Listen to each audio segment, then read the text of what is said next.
Hello everyone. तो ये हमारा न्यू वीडियो है, ठीक है। और इसमें मैं आ गई हूँ आप लोग को ये बताने के लिए कि आखिर सोशियोलॉजी में आंसर राइटिंग कैसे करें। ये बहुत बार मेरे कमेंट सेक्शन में बहुत लोगों ने पूछा है, तो मैं सोची कि इस पर वीडियो बना देती हूँ, ठीक है।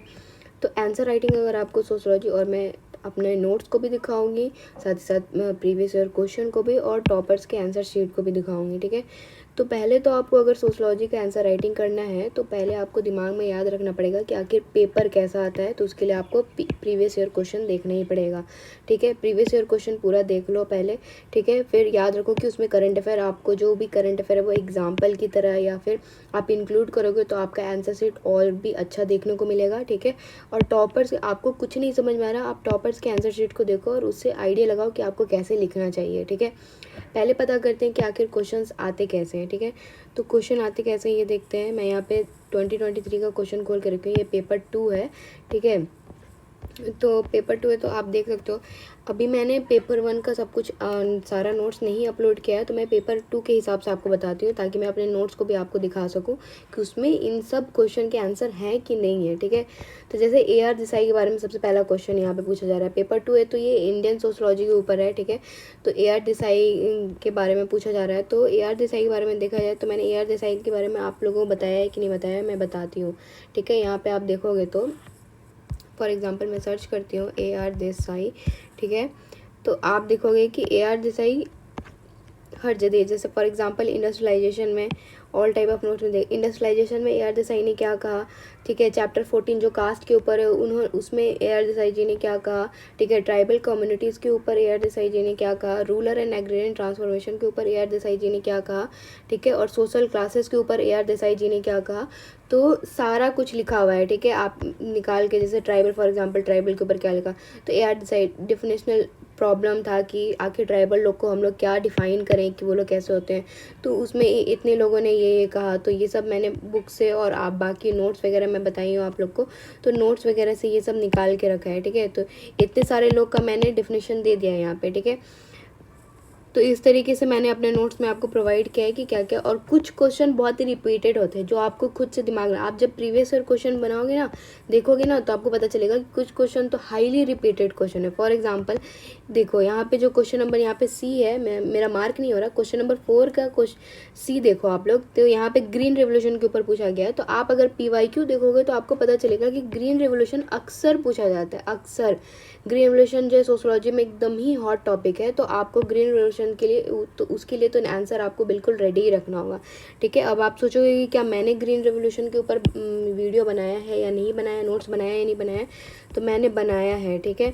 ये आप देख सकते हो। या फिर इसके लिए सोशियोलॉजी तो नहीं, सोशियोलॉजी के साथ साथ अगर आप देखा जाए तो नॉर्मली भी आप पढ़ोगे तो GS 1 2 3 के लिए तो आप जानते ही हो कि ग्रीन रेवोल्यूशन तो हॉट टॉपिक रहता ही है। देखो जैसे मैंने यहाँ पे ग्रीन रेवोल्यूशन के ऊपर जो है वीडियो बना रखा है, ठीक है। इन्वायरमेंटल मूवमेंट के ऊपर यहाँ पे आप जो है इन्वायरमेंटल मूवमेंट किसने क्या कहा, मैंने ये डाल रखा है, ठीक है। उसके बाद क्या होता है, गवर्नमेंट का क्या इनिशिएटिव है, ठीक है। ये सब मैंने सब यहाँ पे बना रखा है। उसके बाद और देखा जाए तो ग्रीन रेवोल्यूशन के ऊपर यहाँ पे देखो, ये ग्रीन रेवोल्यूशन के बाद डिटेल्ड यहाँ पे बना रखा है, ठीक है। Green revolution and social change, यहाँ पे मैंने ये भी बना रखा है, ठीक है। ये तो पॉवर्टी है और इसका बेनिफिट क्या है, ठीक है। ग्रीन रेवोल्यूशन का कॉन्सिक्वेंसेस क्या हुआ, ठीक है। वंदना शिवाजी ने क्या कहा, ठीक है। हनुमंत राय और वर्ल्ड बैंक का रिपोर्ट क्या है, मैंने ये देखा। गवर्नमेंट का इनिशिएटिव क्या है ग्रीन रेवोल्यूशन के ऊपर, तो मैंने सब बना रखा है कि किसने क्या कहा, ठीक है। ये भी यहाँ पे देखो, आशीष बोस क्या कहें, डॉक्टर एस टिराडो ने क्या कहा, तो मैंने सारा यहाँ पे GR सत्यदेव जी का क्या कहना है, तो मैंने सब यहाँ पे आपको नोट्स में यहाँ पे प्रोवाइड करके रखा है, ठीक है। देख सकते हो आप यहाँ पे इंट्रो में आप क्या लिख सकते हो। देखो मैंने इंट्रो भी दे दिया, बेनिफिट भी दे दिया आप लोगों को, ठीक। कॉन्सिक्वेंसेस भी दे दिया आप लोग को, किसने क्या कहा वो इसमें है, गवर्नमेंट का इनिशिएटिव भी दे दिया, ठीक है। तो सब यहाँ पे दे रखा है, आप देख सकते हो, ठीक है। उसके बाद देखा जाए तो और कैसे क्वेश्चन पूछा जाता है, तो कुछ मतलब कुछ हाईली रिपीटेड क्वेश्चन है वो आपको याद रखना है। फिर नोटिस करोगे ये कुछ क्वेश्चन जो है आपको करंट अफेयर से पूछ रहे हैं। जैसे देखो फॉर एग्जांपल यहाँ पे आप देखो क्वेश्चन नंबर 5 का, आप क्वेश्चन नंबर C देखो, ठीक है। न्यू एजुकेशन पॉलिसी के ऊपर है 2020, ठीक है। तो ये करंट अफेयर पे, तो आपको ध्यान में रखना है कि आपको करंट अफेयर भी, उसका भी आंसर रेडी रखना है। जो जो आपको लगे कि हाँ भाई इससे सोशियोलॉजी में क्वेश्चन पूछ सकते हैं, तो आपको उसका भी आंसर रेडी रखना है, ठीक है। डेवलपमेंट इंड्यूस्ड डिस्प्लेसमेंट, तो ये सब जो है ना, ये सब करंट अफेयर और प्लस स्टैटिक दोनों में मिक्स है ये, ठीक है, डेवलपमेंट इंड्यूस्ड डिस्प्लेसमेंट, ठीक है। तो ये इस टाइप का क्वेश्चन आपको बिल्कुल तैयार रखना है। चिपकू मूवमेंट, जैसे फॉर एग्जाम्पल चिपकू मूवमेंट, तो ये स्टैटिक क्वेश्चन है, तो ये भी रेडी रहना है, ठीक है। रिवर्स माइग्रेशन क्या होता है, रिवर्स माइग्रेशन क्या होता है, ये सब मैंने आपको पढ़ा रखा है, ठीक है। तो और फिर देखो व्हाट इज़ एजिंग, एजिंग के ऊपर भी मैं वीडियो बना रखी हूँ, ठीक है। एजिंग के ऊपर अगर आप देखोगे तो मैं एक शॉर्ट्स भी बना रखी हूँ कि एजिंग आप कैसे फटाफट आप याद कर सकते हो, तो एजिंग के ऊपर मैं एक शॉर्ट्स भी बना रखी हूँ अपने यूट्यूब पे, आप जाके देख सकते हो, ठीक है। तो एजिंग भी मैं पढ़ा चुकी हूँ, ठीक है। तो मोस्टली देखा जाए तो सोशोलॉजी का पेपर कैसा आता है, ये 2023 का पेपर था, पेपर नंबर 2 था। इससे हम लोगों को आइडिया मिलता है कि करंट अफेयर और स्टैटिक दोनों मिक्स करके मिलता है, ठीक है। करंट अफेयर हम लोग को करंट अफेयर भी पढ़ना है प्लस स्टैटिक भी पढ़ना है, और दोनों ही में जो फोकस करना है सोशोलॉजी के ऊपर, तब आपको समझ में आएगा कि हाँ भाई ऐसे ऐसे क्वेश्चन आ रहा है, ठीक है। अब हम लोग देखते हैं कि आखिर टॉपर्स कैसे आंसर लिखते हैं, ठीक है। तो टॉपर्स के लिए देखा जाए तो मैंने एक टॉपर का निकाल रखा है नोट्स, मैं आपको बताती हूँ अभी, जस्ट आप वेट करिएगा, मैं आपको दिखाती हूँ टॉपर का नोट्स, ठीक है। जैसे फॉर एग्जांपल यहाँ पे नेहा भोसले मैम है, ठीक है, तो इनका ये नोट्स है, ठीक है। तो यहाँ पे देखते हैं, ये पेपर 2 का ही है, ठीक है, ये नोट्स। तो मैं देखती हूँ, जैसे फॉर एग्जांपल एक क्वेश्चन आपको दिखाती हूँ जो आपको बिल्कुल मेरे नोट्स से मैचिंग आपको दिख जाएगा, मैं बताती हूँ अभी वो, ठीक है। जैसे origin of peasant movement in India, question देखो 1D क्वेश्चन क्या है, origin of peasant movement in India. इसमें मैम ने क्या लिखा है, पीजेंट के ऊपर पहले डिफाइन किया, पीजेंट होते कौन है। पीजेंट स्मॉल लैंड होल्डर होते हैं जो प्रोड्यूस करते हैं, ठीक है, और वो वर्क करते हैं पार्ट टाइम भी और फार्म लेबर की तरह, तो वो होते हैं पीजेंट। अब AR देसाई जी का क्या कहना है पीजेंट मूवमेंट के ऊपर, तो AR देसाई जी कहते हैं कि movement prior to independence were peasant movement, while post independence farmer movement थे। तो ये AR देसाई जी ने कहा पीजेंट मूवमेंट के ऊपर। अब आप सोचोगे क्या मैंने ये बताया है, मैंने अपने नोट्स में डाला है, पढ़ाया है या नहीं पढ़ाया है, तो आप देखो यहाँ पे मैं दिखाती हूँ आपको पीजेंट मूवमेंट। देखो मैंने यहाँ पे peasant movement and farmers movement बहुत अच्छे से पढ़ाया है। ये डायग्राम अगर आप बना दोगे तो और एक्स्ट्रा मार्क्स मिलेगा, ठीक है। यहाँ पे मैंने जो डिफरेंस था बहुत ही बुक में बहुत ही इस तरीके से दिया था कि आपको बहुत पढ़ना पड़े, दिमाग लगाना पड़े, तो इसको मैंने शॉर्ट में लिख दिया। अगर आप आगे देखोगे तो पीजेंट मूवमेंट का देखा जाए और फार्मर्स मूवमेंट को, ये डिफरेंस मैंने यहाँ पे बना रखा है कि डिफरेंस क्या है। फिर आगे देखोगे तो AR देसाई जी ने क्या कहा है पीजेंट मूवमेंट के ऊपर, तो movements prior to independence peasant movement था, पोस्ट इंडिपेंडेंस ये फार्मर्स मूवमेंट था। क्या यही सेम चीज़ जो है, जो हमारी टॉपर है, ठीक है, नेहा भोसले मैम, जिनका ऑल इंडिया रैंक कितना था 15 था, उन्होंने लिखा है कि नहीं, बिल्कुल हाँ लिखा है। अकॉर्डिंग टू AR देसाई, यहाँ पे देखो आप, movement prior to independence were peasant movement, while post independence farmer movement था, ठीक है। अब आगे उन्होंने क्या लिखा आप देखो कि कंडीशन किसकी वजह से पीजेंट मूवमेंट हुआ, ये लिखा है, condition that led to origin of peasant movement, क्यों हुआ, तो commodification of land, loss of customary right, ये सब। तो यहाँ पे मतलब काउजेस बेसिकली लिखा गया है। तो काउजेस क्या मैंने बताया, वाई पीजेंट मूवमेंट, ये वाई पीजेंट मूवमेंट क्या है, ये काउजेस है, ठीक है। काउजेस यहाँ पे आपको मैं लिख के बता रही हूँ, लॉस ऑफ ट्रेडिशनल राइट हो गया, लैंड रेवेन्यू, ठीक है, forceful eviction, famine, cash crop, dumping, national movement, तो ये सब था हमारा पीजेंट मूवमेंट का काउज, मैंने ये आपको लिखा है, ठीक है। फिर कैटलिन गूजी का क्या कहना है, ठीक है, तो मैं प्रोनाउंसिएशन गलत कर सकती हूँ, लेकिन आप फिर भी मैं क्या कहना चाह रही हूँ आप उसको देखो। तो मैंने उसमें देखो यहाँ पे पीजेंट मूवमेंट के ऊपर गेल ओमवेट जी का क्या कहना है, ठीक है, 4 टाइप ऑफ पीजेंट मूवमेंट इन्होंने बताया है। तो ये आप लिखोगे तो आपको और एक्स्ट्रा मार्क्स मिलेगा, ठीक है। Restorative movement, ethnic movement, social mandatory, किसान सभा मूवमेंट, तो आप देखोगे कि सेम चीज़ जो है इन्होंने जो है वो लिखा है, ठीक है, रिस्टोरेटिव मूवमेंट, रिलीजियस, सोशल, किसान सभा, लेकिन यहाँ पे बस इनका लिख दिया है, पता नहीं गेल ओमवेट में, मेरा तो बुक में तो आप देखोगे तो यही है गेल ओमवेट, ठीक है। उसके बाद क्या है आगे देखो तो 4 stages of evolution of peasant movement इन्होंने लिखा है, प्री किसान सभा, पोस्ट किसान सभा, फिर प्री ग्रीन रेवोल्यूशन और फिर पोस्ट ग्रीन रेवोल्यूशन, ठीक है, ऐसे करके लिखा है। तो क्या मैंने ये नोट्स में लिखा है या नहीं लिखा है आप देखो।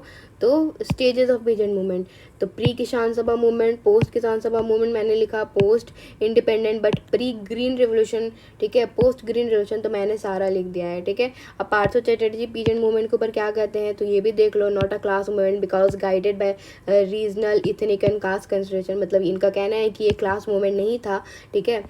उसके बाद थिंकर्स ऑन, अब फार्मर्स मूवमेंट के ऊपर फोकस आता है। तो अगर फार्मर्स मूवमेंट के ऊपर आपको क्वेश्चन पूछ देगा तो आप इंट्रो में ये लिख दोगे सबसे पहले कि इनका ये कहना था, इनका ये कहना था, फिर फार्मर्स मूवमेंट मूवमेंट का इंट्रो, देखो मैंने यहाँ पे इंट्रो भी दे रखा है। फार्मर्स मूवमेंट के इंट्रो में आप क्या क्या लिख सकते हो, फार्मर्स मूवमेंट के ऊपर थिंकर्स ने क्या क्या कहा है आप क्या लिख सकते हो नोट्स के फॉर्म में। फार्मर्स मूवमेंट को एक, फार्मर्स मूवमेंट का कैरेक्टरिस्टिक क्या था, यहाँ पे मैंने टैबुलर फॉर्म में बना रखा है, आप वो लिख सकते हो, ठीक है। फिर इन्होंने क्या कहा फार्मर्स मूवमेंट के ऊपर, ठीक है। फार्मर्स मूवमेंट का ब्रॉड इशू क्या था, यानी कि काउजेज क्या था, क्यों हो रहा था फार्मर्स मूवमेंट, ठीक है। और फार्मर्स मूवमेंट अब 21st सेंचुरी, आजकल करंट अफेयर भी जोड़ के पूछा जा रहा है क्वेश्चन, तो आप ध्यान में रखो कि कोई भी मूवमेंट है तो उसको करंट से ऐड करो और देखो कि अभी के टाइम पे क्या सीन है, ठीक है। अभी के टाइम पे भी फार्मर्स मूवमेंट हो रहे हैं, आपको पता था, ठीक है, अभी लेटेस्ट ही न्यूज़ था, तो उस हिसाब से आपको बनाना पड़ेगा। तो अब 21st सेंचुरी में क्या था वो सब, ठीक है। और मेन फीचर ऑफ, देखो यहाँ पे मैंने जो PYQ है वो भी ऐड करके रखा है कि 2023 में CSE में पूछा गया था, ठीक है, क्या मेन सोशोलॉजी ऑप्शनल में, bring out the main feature of farmers movement in modern India. अब मॉडर्न इंडिया के टाइम में क्या फार्मर्स मूवमेंट है, ये क्या आपको स्टैटिक और करंट आपको दिखने को मिल रहा है कि नहीं दिख रहा है ना, तो आपको उसी तरीके से तैयारी करना पड़ेगा। और मैं वो सब जो भी क्वेश्चन पूछ रहा है मैं अपने नोट्स में वो डाल ही रहती हूँ, ठीक है, क्योंकि सेम नोट्स को मैं खुद भी फॉलो करती हूँ, तो आप लोगों को कुछ गलत तो नहीं दूंगी, जाहिर सी बात है, ठीक है। तो ये मैंने इसका आंसर भी यहाँ पे लिख रखा है, ठीक है। और मैंने ये वीडियो बना भी रखा है, फिर वुमेन्स मूवमेंट मैंने ये सब सारा वीडियो बना रखा है, और सारे पेपर 2 मैंने सारा वीडियो बना रखा है, और पेपर 2 मेरा पूरी कंप्लीट है। अब मुझे बस बनाना है पेपर 1, ठीक है, पेपर 1 के सारे वीडियो बनाना है और उसको अपलोड करना है बस। तो इस तरीके से हम लोग को पता चलता है कि हम लोगों को कैसे जो है अपने आंसर को लिखना है और कैसे और अच्छा बनाना है, ठीक है। तो आंसर राइटिंग फॉर सोशोलॉजी में हम लोग को यही समझ में आया कि आपको सबसे पहले प्रीवियस ईयर क्वेश्चन जो है उसको देखना है। सबसे पहले तो आप क्या करो, प्रीवियस ईयर क्वेश्चन को देखो, और सबसे पहले क्या करो, आप मार्क करो, ठीक है, कि कौन कौन से क्वेश्चन रिपीटेड आते हैं, ठीक है, कौन कौन से क्वेश्चन रिपीटेड आते हैं, या फिर आप मुझे बोलो, कमेंट में लिखो, मैं एक वीडियो बना दूंगी कि कौन से क्वेश्चन हाईली रिपीटेड है, वो मैं नोट्स बनाकर दे दूंगी आपको कि ये क्वेश्चन हाईली रिपीटेड है, तो इस पर तो आप रेडी कर ही लो, ठीक है, आंसर, या मैं तो रेडी कर ही दूंगी, ठीक है। फिर करंट अफेयर आपको हमेशा इंक्लूड करना है, सोशोलॉजी के ऊपर कौन सा करंट अफेयर पूछ सकता है आपको इस पे ध्यान रखना है, ठीक है। और टॉपर्स के आंसर शीट को देखना है ताकि आपको आइडिया मिले कि आखिर आपको आंसर कैसे लिखना है। तो आंसर कैसे लिखना है, इसका 3 बेसिक रूल तो आपको पता ही होगा। सबसे पहले आपको कोई भी आंसर है तो उसका इंट्रो लिखना है, ठीक है। इंट्रो लिखने के बाद क्या होगा, आपको बॉडी लिखना है जो मेन क्वेश्चन पूछा जा रहा है, उसके बाद आपको कंक्लूजन लिखना है या वे फॉरवर्ड आप लिख सकते हो, ठीक है, कि आगे क्या कर सकते हैं।